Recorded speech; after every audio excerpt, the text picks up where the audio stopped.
Paintbrush, what if the man you painted in your dreams showed up at your door, soaked in rain and centuries of longing? That's exactly what happened to Aurelia Quinn after she began painting a man who didn't exist until he did. Welcome to our channel. Before we step into this breathtaking story of art, longing, and a love that transcends time and reality, make sure to like this video and subscribe for more magical, heart-stirring tales that blur the line between dream and destiny. Now, let's unlock the portrait that breathed, where each canvas held a secret, and one stormy night, the impossible walked in.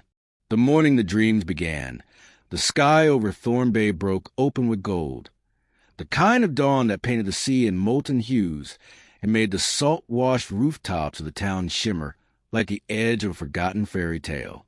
Aurelia Quinn stood in her attic studio, palette in hand, brush hovering over an empty canvas, not yet realizing her life was about to change. The scent of turpentine clung to her fingers, and the waves below whispered something she couldn't quite hear. She hadn't painted a face in months. Her work had shifted into abstracts, light, shadow, mood. Ever since her last exhibition had been labeled technically brilliant but emotionally cold. She'd laughed when she read the review, but she hadn't painted anything with a soul since. Until the dream. It had come with no preface. Just a man standing on the edge of a shore, fog swirling around his ankles, wind catching the hem of a long coat. His eyes were the color of smoke during a storm, not gray, not blue, but some liminal hue between clarity and collapse. He didn't speak. He just looked at her, and then turned away like he knew something she didn't. She woke gasping, hard in her throat, and sketched his profile with trembling hands before she could forget. She never did. The next day, she painted him, not from memory, from knowing. His cheekbone, the tilt of his mouth, the slight furrow between his brows. It all came to her like remembering music from a dream. She told no one, not even Ellie, her childhood best friend who managed the art gallery 3 streets over and brought her lemon tarts every Friday. Not even a man who sometimes played cello on the pier, who claimed to be a time traveler, but gave the best advice. This felt fragile. Like if she spoke it aloud, he'd vanish. Each night, she dreamed again. Each morning, she painted. Aurelia's studio filled with canvases, 30, then 40. Each one depicted him in different moments. Standing in rain that never touched him, leaning against a lamppost that didn't exist in Thorn Bay, holding a bird in one hand and a secret in the other. She called him the Phantom Muse in her mind. Sometimes, she'd sit for hours staring at the latest painting, feeling like he was almost about to speak. Then things got stranger. One evening, the sea glass pendant she wore every day, her mother's, her anchor, went missing. She searched everywhere. Found it the next day. In the pocket of the coat she'd painted on him. A coat that didn't exist. A pocket that hadn't been there before. Another morning. The easel was turned slightly to the left. The palette was clean, though she hadn't touched it. And once, she swore she heard a knock at the studio door just as she finished painting, his hand outstretched, like he was asking her to come with him. Aurelia didn't tell anyone. Who would believe it? Instead, she painted faster. She stopped accepting commissions, forgot to return phone calls, ate only when the gulls screamed at her to open a window. Her world narrowed to that face, that presence, that ache, and still, she didn't understand what was happening, only that she wasn't afraid. She was waiting. And then one night, as the clouds gathered thick and low over the bay and lightning cracked the horizon like a broken mirror, there was a sound on the steps outside her studio. Slow, steady, real. She turned toward the door, breath caught in her lungs. And when it opened, the man from her painting stepped into the room, rain-drenched, alive, and looking at her like he'd been trying to find his way back for centuries. He stood dripping rainwater onto the old floorboards, his coat, clinging to him like it, too, had crossed worlds to get here.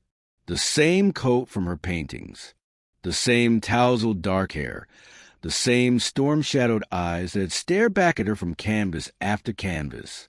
But now they blinked, watched, real, and for the first time in months, Aurelia felt air rush back into her lungs, sharp, dizzying, full of questions she hadn't realized she'd been storing like sketches in the back of her mind.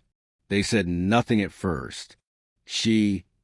Because the moment felt like a trick her mind might snap shut on if she breathed too loudly. Because he looked equally stunned to see her, as if the moment was somehow mutual. The storm groaned behind him, but neither of them moved. Then finally, softly, he spoke. "You painted me." His voice was deep, slightly raspy, like it had been shaped by wind and salt. She gripped the back of her chair, her fingers white. "How do you know that?" He stepped forward, careful not to drip on the nearest canvas. "Because I remember the strokes." He gestured gently to the painting nearest them, the one where he stood beside a green door Aurelia had imagined but never seen. Asterisk, "and because I saw you in the in-between." She blinked. "The in-between?" He nodded, studying her face like it was just as impossible as she found his. "I come from somewhere else. A place where things made from memory live. A place that only leaks through when someone creates hard enough to fracture the veil." She didn't understand it. Not fully, but her heart did. She gestured toward the couch. "You look like you could use tea." He smiled then, crooked, grateful. "And maybe dry clothes, if that's not too much to ask from someone who accidentally summoned me with a paintbrush." They sat in the flickering light of her studio heater, the storm murmuring through the window panes, while Aurelia made chamomile, and he dried his hands on one of her old paint rags. His name, he told her, was Kalen, not from any country she'd know. He wasn't quite a ghost, not quite a dream. He didn't remember being born, only existing, suddenly, in her paintings. "It's like I was made piece by piece," he said, fingers trailing along the edge of the canvas. "The more you painted, the more I felt solid." Aurelia watched him touch the brushstrokes like a man remembering skin. "Then why come now?" Kalen looked at her, and for a moment, the answer felt thick in the air. "Because last night, you painted me reaching for you, and I think that finished the doorway." She sat down. He sat across from her. They talked for hours, about color, about dreams, about how he saw the world slightly blurred around the edges, like he wasn't meant to be in it. And yet he was here, real, laughing softly when she teased him, watching her like she was the one who had stepped from canvas into flesh. Eventually, exhausted by disbelief and wonder, she fell asleep against a stack of blankets, tea still warm beside her. And when she woke, Kalen was still there, not gone, not fading, but seated quietly in the light of morning, reading a book she had painted into his world weeks before. He looked up and smiled. "I think I'm still yours," he said. And she, groggy and blinking and entirely undone, whispered back, "Good, because I don't think I'm ready to let you go." For the next week, Aurelia lived in a kind of spell-struck dream, the days unfolding with the wonder of someone quietly aware that time was folding itself into something rare and unrepeatable. Kalen didn't sleep much, didn't eat unless she insisted, and didn't seem entirely bound by the same rhythm the rest of the world obeyed. But he was there, always there, helping her rearrange canvases, reading dog-eared poetry collections, tracing the lines in her sketches with the soft reverence of someone touching prophecy. They developed rituals. In the morning, she made tea while he opened the windows. He claimed he liked the cold. She claimed he was dramatic. In the afternoons, they painted. Sometimes side by side, sometimes in silence, sometimes with old records humming through the dust. And in the evenings, he'd sit on the floor while she read aloud, his eyes half closed, not from tiredness, but from something quieter, contentment. The town barely noticed. Thorn Bay was used to strangeness, fog that whispered, cats that disappeared for weeks and returned with feathers braided in their fur, paintings that changed overnight in shop windows. And Aurelia was known as the artist who talked to her canvas. Now, she simply talked to someone who answered, but there was something about Kaylin she couldn't ignore, something frayed, delicate, like the hem of a dream caught on a nail. He never walked far from the studio. He never passed the boundary of the place she had first painted him. And sometimes, in moments when he thought she wasn't looking, he'd stare at the paintings that had come before he arrived, his fingers twitching like he could feel them closing around him. One afternoon, she caught him standing in front of the original portrait, the first one, the one where he stood in fog with his back half turned, still incomplete. "I think this is a tether," he said softly. "Tether?" He looked at her, not afraid, never afraid, but sad. "I think this is what holds me here, and what might pull me back." The air between them thickened. Aurelia stepped closer. "You don't want to go back?" "I don't know if I can go back," he said, "but I know I don't want to stop existing. Not now. Not after this." She touched his hand.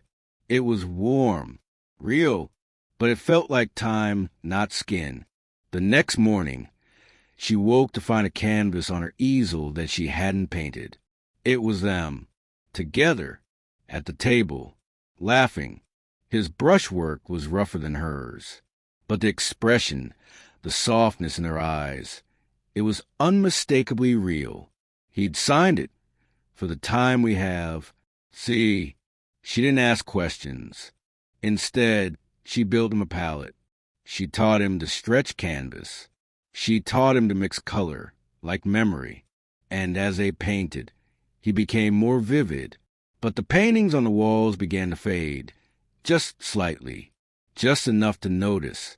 She didn't say anything, but he did. "Aurelia," he said one night, voice quiet, "I think I'm made of moments, not permanence." She swallowed. "You're made of something better than permanence." They sat side by side, painting each other's hands. And in that moment, even if it wouldn't last forever, it felt like it might be enough. The idea came to Aurelia one night while Kaylin slept, or rather, while he pretended to. He often rested with his eyes closed and his chest still, like someone practicing the art of existing. She had never asked what happened to him when she wasn't watching, whether he simply paused or drifted somewhere else entirely. She only knew that when he woke, he always looked at her like she'd pulled him back with nothing but presence. And that, more than anything, made her ache. She wanted to keep him, not selfishly, not to trap him, but to anchor him. And so, while he lay curled beneath the paint-spattered throw on the studio couch, she reached for a fresh canvas and began to paint, this time with intention, with fear, with hope sharpened into action. She painted him not as he had first appeared, mysterious, wind-wrapped, half-turned toward an invisible shore, but as he was now, barefooted, brush in hand, smiling at her like the sky had cracked open just to let him step through. She painted the curve of his fingers, the slope of his shoulders, the exact way his mouth curled when she said something ridiculous about color theory. And then she painted herself, standing beside him, hand outstretched, not touching but close enough that the space between them thrummed with meaning. For the background, she painted this room, her attic studio, the home he'd found, and she'd found again because of him. She finished just before sunrise. Kaylin woke as the final brushstroke dried. He stood silently behind her, watching as she leaned the painting against the wall, exhausted and shaking, not from effort, but from the weight of what she'd just done. "You try to make me stay," he said. She turned slowly. "I try to give you something solid, a reflection with roots." He stepped forward. "What if it's too much? What if it works?" Their voices were soft, scared, intimate in the way only those on the edge of loss can sound. Kaylin reached for her hand. His was warm, pulsing, real. "I don't know what happens when someone like me is made permanent," he said. "Maybe I become real. Maybe I unravel." Aurelia felt her throat tighten. "You don't have to do anything. I just needed to try." He looked at her for a long time, then at the painting, then back again, and he smiled, tender, sad, entirely in love. "Then let's try." He stepped toward the canvas, pressed a palm gently to its surface. The moment his skin met paint, the studio seemed to shift, the light slanted, the floor creaked in reverse, the wind outside reversed direction. The other paintings began to glow faintly, like film exposed the sun, and Kalen shimmered, not like a ghost, not like something fading, but like something between versions. Aurelia reached for him, terrified she'd lose him in the blur, but his hand met hers, solid, still warm, still there. And then, just as suddenly, the shimmer stopped. Everything stilled. The canvas sat unmoving. The room brightened. And Kalen, real, breathing, eyes wide, looked down at his chest and laughed softly. "I think I stayed." Aurelia burst into tears and laughter at once, gripping his arms like they were handles to reality. They didn't speak much after that. They just held each other, long enough to know it wasn't a dream, long enough to know this was now a new chapter, and that love, true love, is not about capturing someone. It's about choosing to stay. It started with small things. A clock in the studio that began ticking backward between midnight and 2 a.m. The tulips in the window box blooming twice in the same week. A painting Aurelia had finished years ago, a still life of lemons, now showing 5 lemons instead of 4. At first, she thought she was tired, dream-heavy, but Kalen noticed too. One afternoon, he paused mid-conversation and asked, "Didn't the ocean used to be louder from here?" Something was shifting, not violently, but gently, like time itself was breathing wrong. The townspeople noticed it in flashes. Ellie, the gallery manager, told Aurelia she'd sold a painting that wasn't listed in inventory. One neither of them remembered painting. Mr. Grigsby from the bakery claimed his sourdough starter was remembering recipes it hadn't been taught yet. A child returned a library book 2 weeks early and said, "Already read itself to me." Thorn Bay had always held space for strangeness, but now it was overflowing. Kalen, for his part, was more alive than ever. His eyes no longer shimmered at the edges. He no longer hesitated before stepping outside. He could walk to the end of the pier, hold a paintbrush without it shaking, dance. Yes, actually dance, barefoot in the rain. Aurelia had never seen him so fully here. And yet, the rain began falling differently. It came up from the ground sometimes, lifting in thin strands before reversing course. Aurelia opened a drawer to find sketches she hadn't drawn yet, but clearly would. And Kalen began forgetting things. Just briefly, a name, a detail, a book they'd read together, a story she'd told him twice, then longer lapses, then moments of stillness where he'd stare at the same spot on the wall for minutes, as if listening for something only he could hear. She confronted him one night. He was painting her, again, this time sitting in the studio window, laughing at a story she hadn't told yet. "Something's wrong," she said. He didn't look up. "Yes." "You're fading again." He shook his head gently. "No, I'm not fading. I'm stabilizing." She stepped forward. "But things around us aren't." He stopped painting. Finally turned to her. "Aurelia, I think I took too much." She froze. "Too much from where I came from. Too much presence. Too much permanence. And now the balance is cracking." "You're not a mistake," she said fiercely. "You're not a glitch." "No, but maybe I'm an echo that grew too loud." The words sat heavy between them. He reached for her hands. They gave me form. You gave me meaning. But maybe I was never meant to stay without a cost. Aurelia's voice trembled. What kind of cost? He looked toward the other paintings, the ones beginning to warp, bend, ripple softly like water. Everything you built before me. The storm returned that night, louder than any before, and Aurelia lay awake beside him, gripping his hand, wondering whether love meant holding on or knowing when to let someone choose their way home. The next morning, the sky above Thorn Bay refused to hold shape. It melted between lavender and steel, colors bleeding into each other like someone had overturned the palette of the heavens. The gulls no longer called. They hovered motionless in the air. The ocean rippled, but made no sound.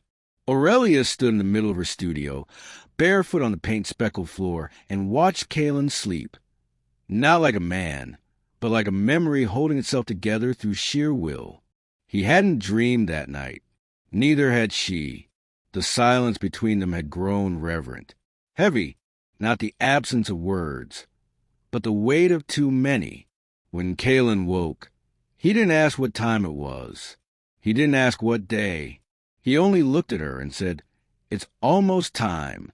She nodded. "I know." There was no panic, no sobbing, just a thick, humming ache of two people standing at the edge of something permanent, something irreversible. Aurelia pulled the canvas from behind her old oak cabinet, the one she'd hidden for weeks. A blank one, clean, unstretched, pure. "I want to paint one last thing," she said. He stepped forward, brushing her cheek with his knuckles, like she was a fragile one now. "And I want to be it." She began at noon. She painted with everything she had, not just memory, not just longing, but with the grief of future years without him, with the hope that what they'd built could live beyond the frame. She painted his smile, not the first one, not the hesitant one, but the one he gave her when she handed him the brush and said, "Try." She painted his laugh and the curve of his wrist as he stirred her tea and the moment he told her, "I didn't know what it meant to be real until you looked at me like I already was." She painted every moment in none of them. She painted love, not in expression, but in light. The painting was not a portrait. It was a farewell. As the last stroke dried, Kalen stepped back and looked at it. Really looked. He was quiet for a long time. Then he whispered, "You painted a door." Aurelia swallowed. "It's open." He turned to her, not with fear, not even with sorrow, with gratitude. "Aurelia, if I stay, your world will keep unraveling. I know. If I go, I'll still love you." He stepped forward, pulled her into his arms, and held her like time had collapsed into one perfect second. "You gave me form," he said into her hair, "and I gave you chaos. I think we're even." She laughed, even as the tears came, and then he stepped toward the canvas, touched the door, and for a moment, just one, the studio filled with light, not warm or golden but quiet, the kind of light you only see when something sacred is leaving. And then he was gone, just gone. The air didn't rush, the sky didn't crack, the world didn't end. But her heart ached like something had been borrowed too long and returned too suddenly. She stood alone in the studio, hands still outstretched. The final painting glowed softly, and in the bottom corner, someone, somehow, had signed it. Kalen Quinn. Aurelia didn't speak much in the days after Kalen left, not because she couldn't, but because language felt like the wrong medium. Words were too small, too finite, too solid, and love, as she had now come to understand it, was anything but. It was vapor, pigment, space.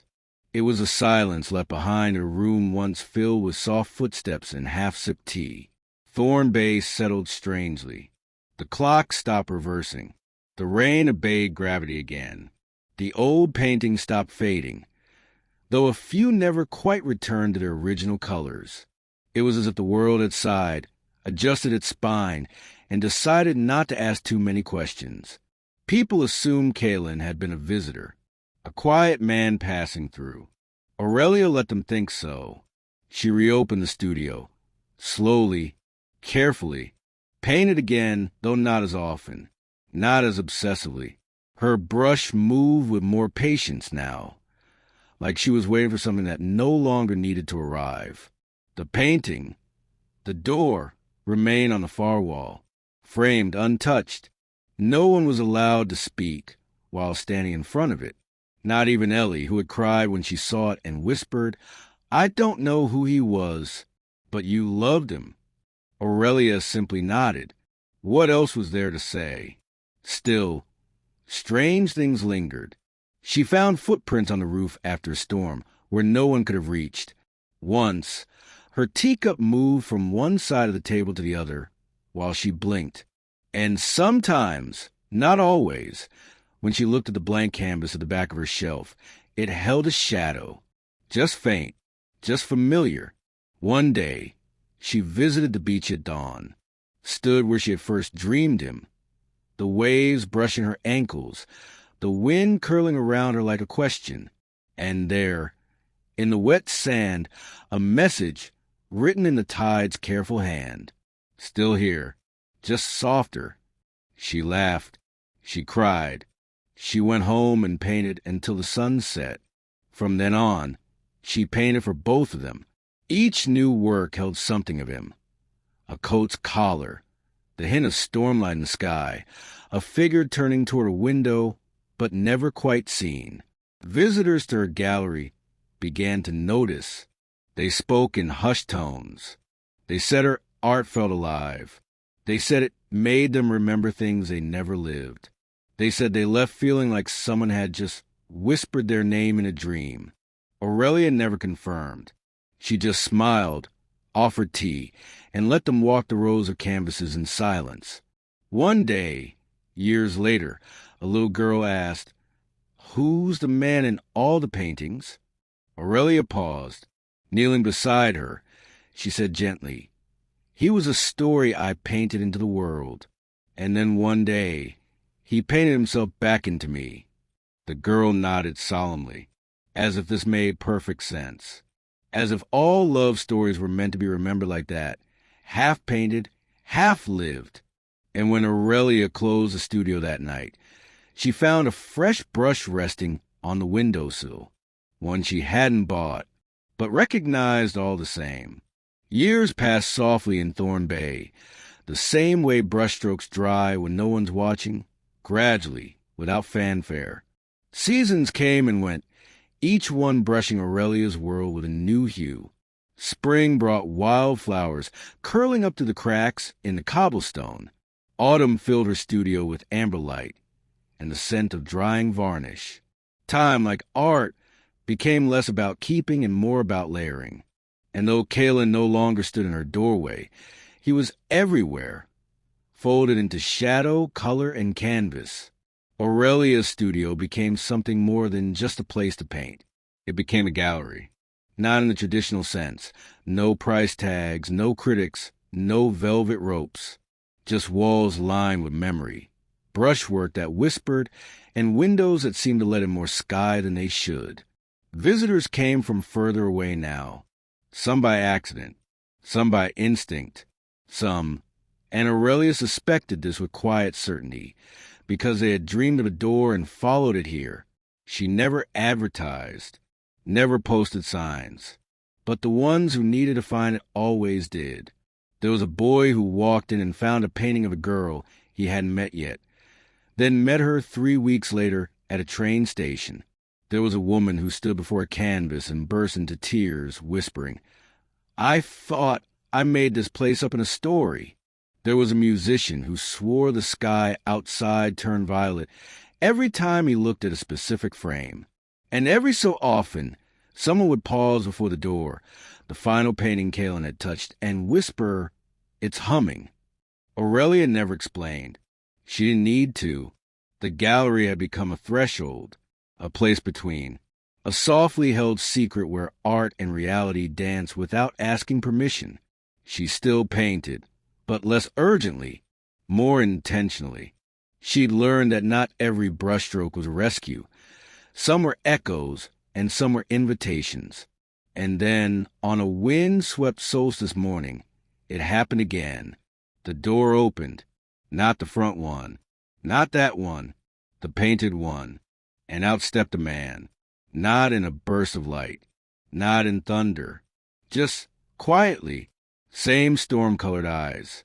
Same laugh made of longing and late-night tea. Same Kalen. He looked a little different. Steadier. Somehow, as if time had shaped him into something more rooted. But his smile was the same. She didn't gasp. She didn't run.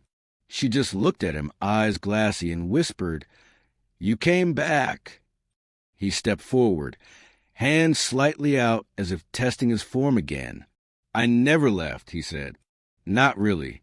They stood in the gallery between worlds, among all the paintings, among all the lives they'd lived without touching. And then, finally, they did touch, fingertips brushing like pages turned together. The gallery shimmered. Not brightly, not loudly, but enough. Enough to know that stories, when painted with love, do not end. They wait. In the weeks that followed Kalen's return, Aurelia began to notice something strange. Not unsettling, not urgent, just quietly impossible. Her brushstrokes no longer behaved the way they used to. When she painted alone, her color choices shifted mid-stroke, as if someone else were guiding her hand. A sunrise she meant to render an ochre would twist into storm-like gray. A shadow she meant to leave unfinished would fill in with gold. It was like the canvas was answering her back. She confronted Kalen over breakfast one morning, setting her teacup down with a theatrical sigh. "Are you painting while I sleep?" He blinked over his toast. "No," a pause. "But I have been dreaming of colors that don't exist." It started subtly.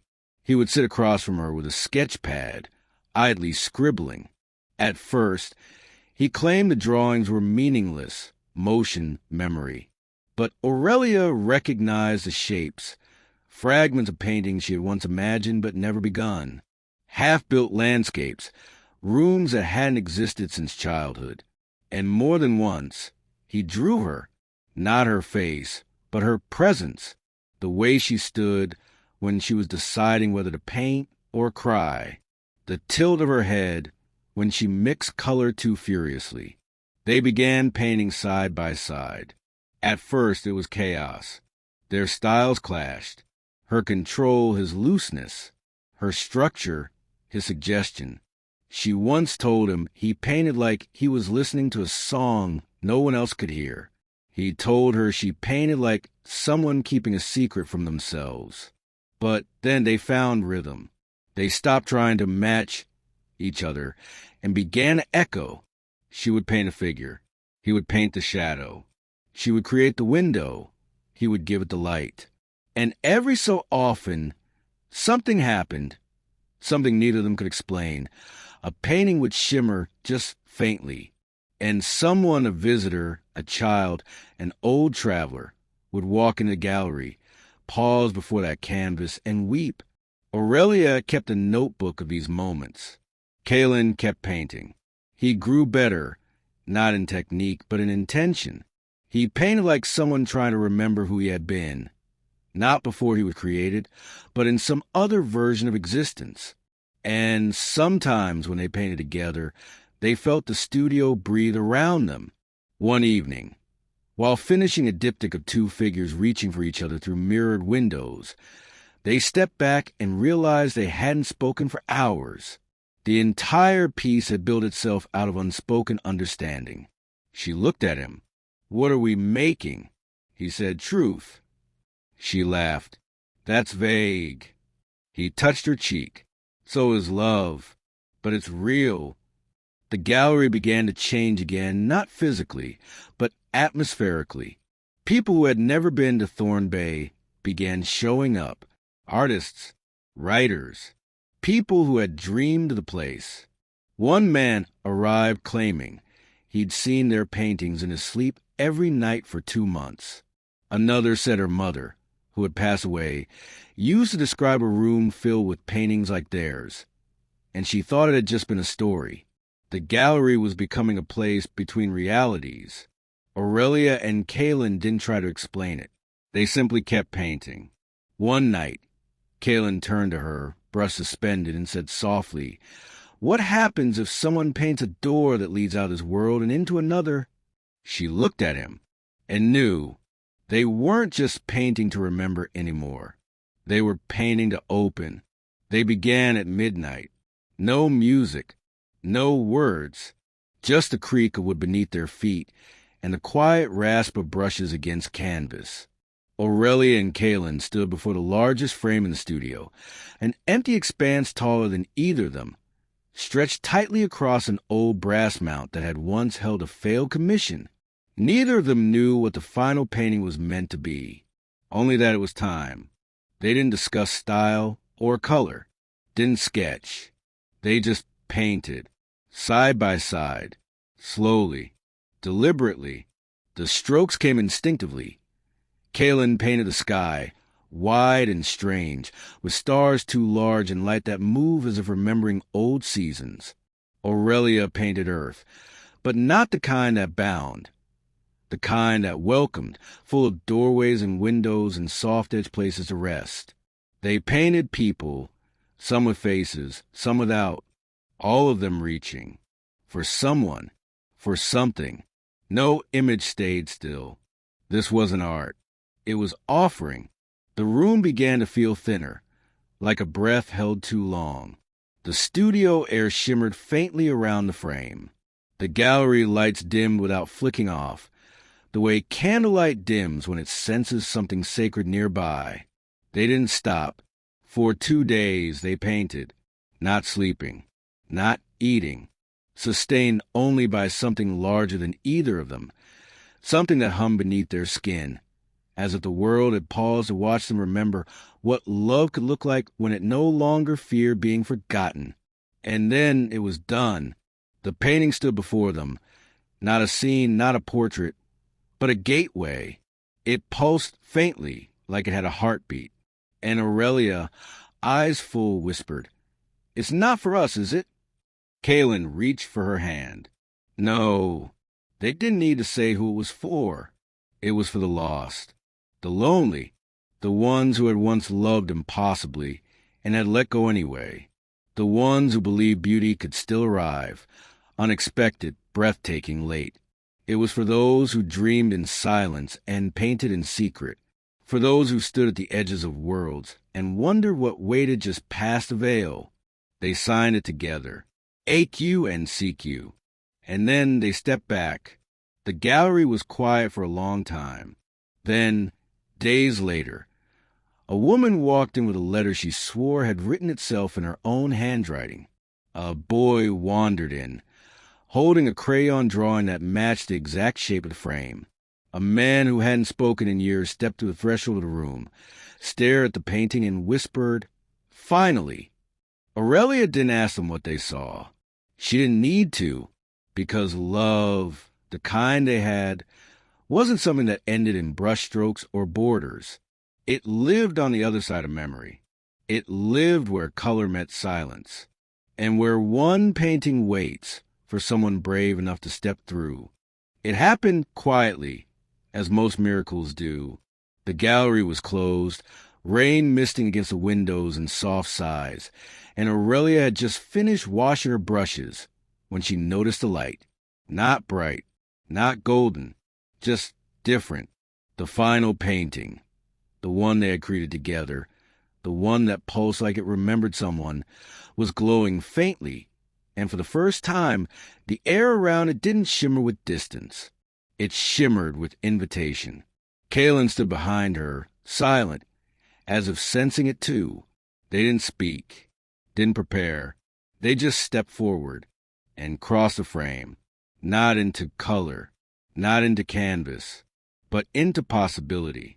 The world they entered wasn't quite a world. It was more like the space between stories, a land stitched together with fog and memory, fragments of time suspended like constellations. They saw paths made of written words, hills that shimmered with old lullabies, and doorways that opened not with keys, but with remembered names. The place wasn't fixed. It changed as they walked. It listened. Kaylin turned to her and said, "This is what lives behind creation." They moved slowly, hand in hand, passing other figures, some clear, some blurred, each traveling their own thread of meaning. A girl with ink on her hands, a boy carrying a broken violin, an old woman who wept with joy at the sight of Aurelia, whispering, "You painted the window I dreamed of." There were moments of silence, not empty, but sacred. They came to a bridge of glass, beneath which memories floated like fish, shimmering scenes from lives they did not know, yet somehow recognized. One showed a man pausing before Aurelia's painting back in Thorn Bay, collapsing in quiet relief. Another showed a child tracing the shape of Kaylin's coat in a storybook, smiling. Another, stranger, showed someone painting them. "Are these visions?" Aurelia asked. "No," Kaylin said. "They're echoes. The ripples our story sent out." The realization hit them both like soft thunder. Their love had not ended at survival. It had expanded into something woven. At the center of the realm stood a door, not grand, not locked, just waiting.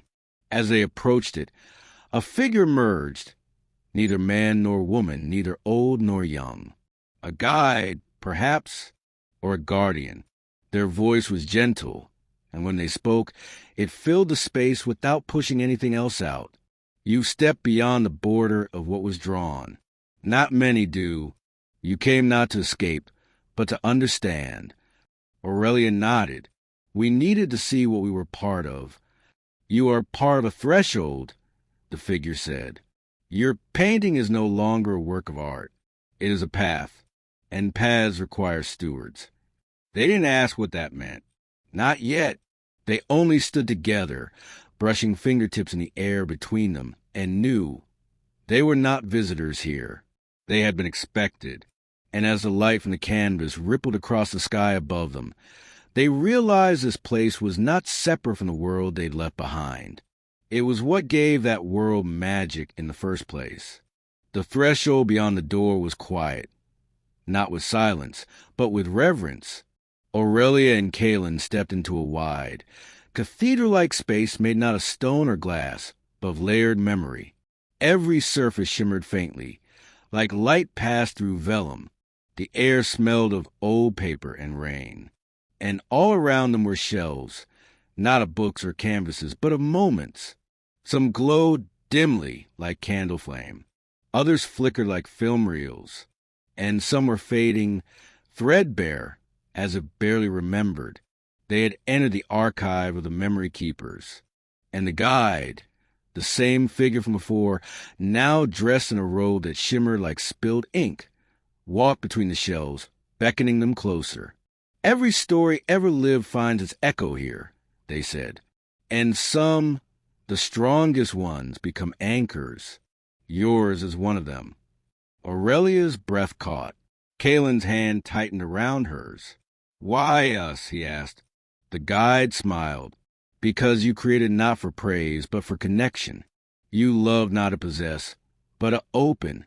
And those who create from that kind of love are rare." They were led past shelves where dreams hung like ornaments, into a chamber with a single frame at its center, a blank canvas, pulsing faintly. "This is the becoming frame." The guide explained. "The stories that shape others are preserved here. But preservation is not enough. They must be tended, taught, guided." "You want us to stay?" Aurelia asked. "Not want. Invite.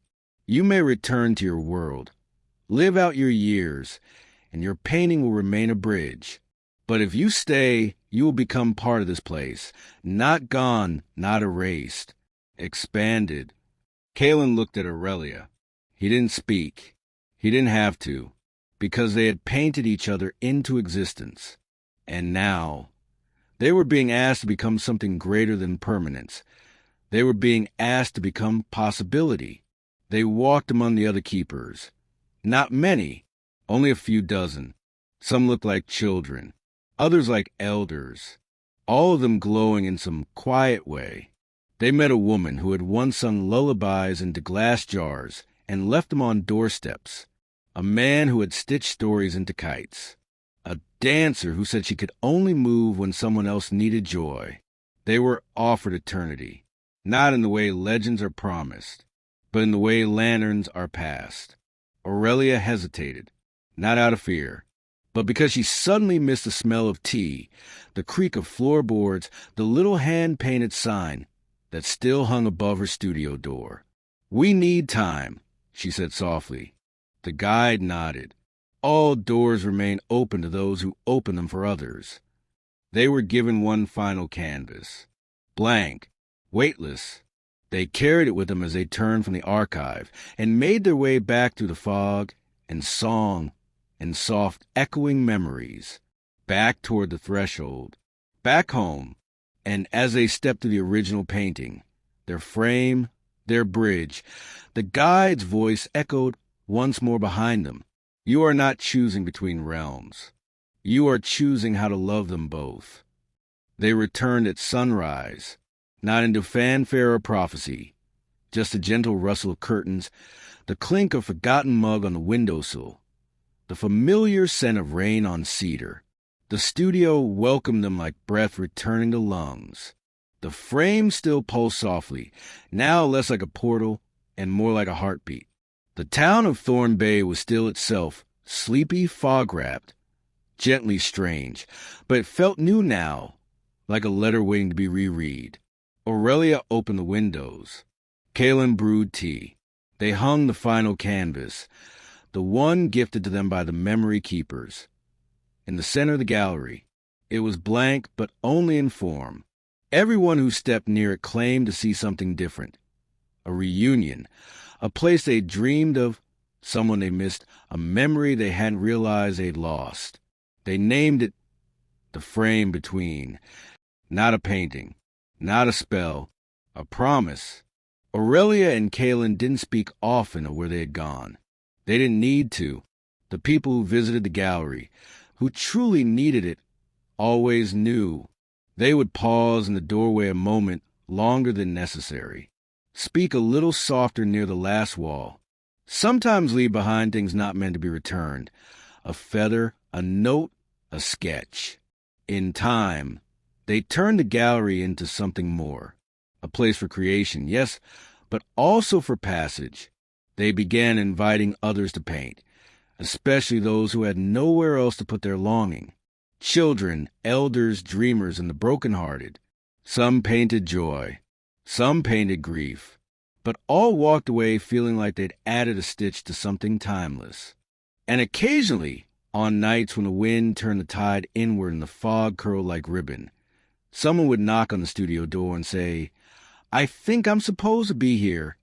Aurelia would smile. Kaylin would offer tea, and they would lead the visitor to the canvas.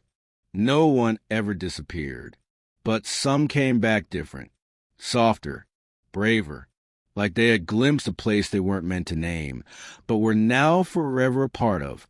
Years passed. Stories grew, but Aurelia and Kaylin never stopped painting. Not for galleries, not for shows, but for the joy of shaping something real from the invisible. Their love matured not in grand declarations, but in shared rituals. They read to each other, walked in silence, painted with their hands pressed to the same wood, and every so often they'd step through the frame, not to leave, but to listen, to make sure the bridge still held, to make sure no one was waiting alone, because they had come from impossible love, and now they lived to remind others it wasn't impossible at all, just waiting to be seen.